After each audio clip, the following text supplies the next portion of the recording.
اتحاد امت کے حوالے سے بڑی جامع اور بہترین گفتگو فرما رہے تھے محترم جناب حافظ حمداللہ صاحب۔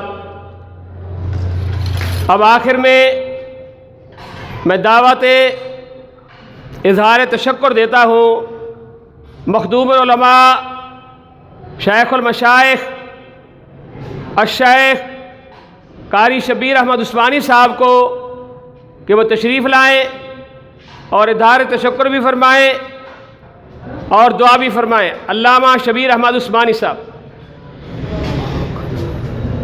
تمام احباب تشریف رکھیں، ضیافت کے انتظام میں کوئی ساتھی کھانا کھائے بغیر نہ جائے۔ ایک مرتبہ درود شریف پڑھ لیجیے۔ اللہم صلی علی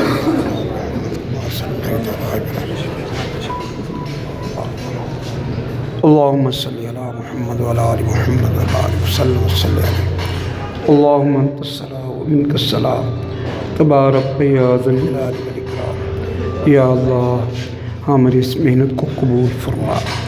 اے اللہ امت مسلمہ کی وحدت کے لیے ہم جمع ہوئے، ہمیں توفیق اور ہمت عطا فرما۔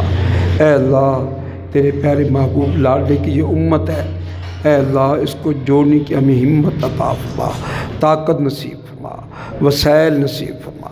اے اللہ تمام مسلمانوں کو ایک پلیٹ فارم پر جمع ہونے کی توفیق عطا فرما۔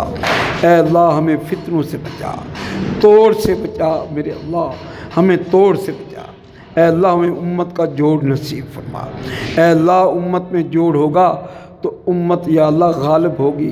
اے اللہ امت میں جوڑ ہوگا، اتحاد ہوگا، اتفاق ہوگا، برکتیں نازل ہوں گی، تیری رحمتیں نازل ہوں گی، تیرے مدد کے فیصلے آئیں گے۔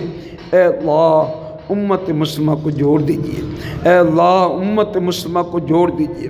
اے اللہ مسلمان پوری دنیا میں ذلیل و خوار ہو رہے ہیں، کٹ رہے ہیں، مر رہے ہیں۔ اے اللہ مسلمانوں کے خلاف کفریہ طاقتیں اکٹھی ہو گئی ہیں اور مسلمان اختلافات کا شکار ہیں، جس کی وجہ سے پریشانیوں میں مبتلا ہے۔ اے اللہ امت مسلمہ کی پریشانیوں کو دور فرما۔ اے اللہ امت مسلمہ کے مسائل کو حل فرما۔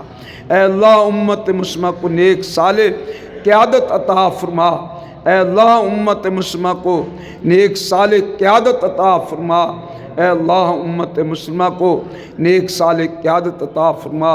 اے اللہ ہماری اس کاوش کو قبول فرما اور آگے بڑھنے کی توفیق عطا فرما، اخلاص کی نعمت نصیب فرما۔ اے اللہ جتنے ساتھی آئے ہیں اے اللہ ہم سب کو سمجھ عطا فرما کہ امت کی جوڑ کی باتیں کریں، توڑ سے بچ جائیں۔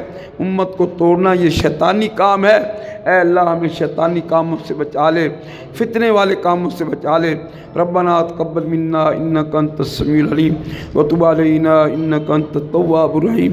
صلی اللہ تعالی علی خیر خلقہ محمد و آلہ و صحابہ اجمعین۔ میں تمام ساتھیوں کا شکریہ ادا کرتا ہوں۔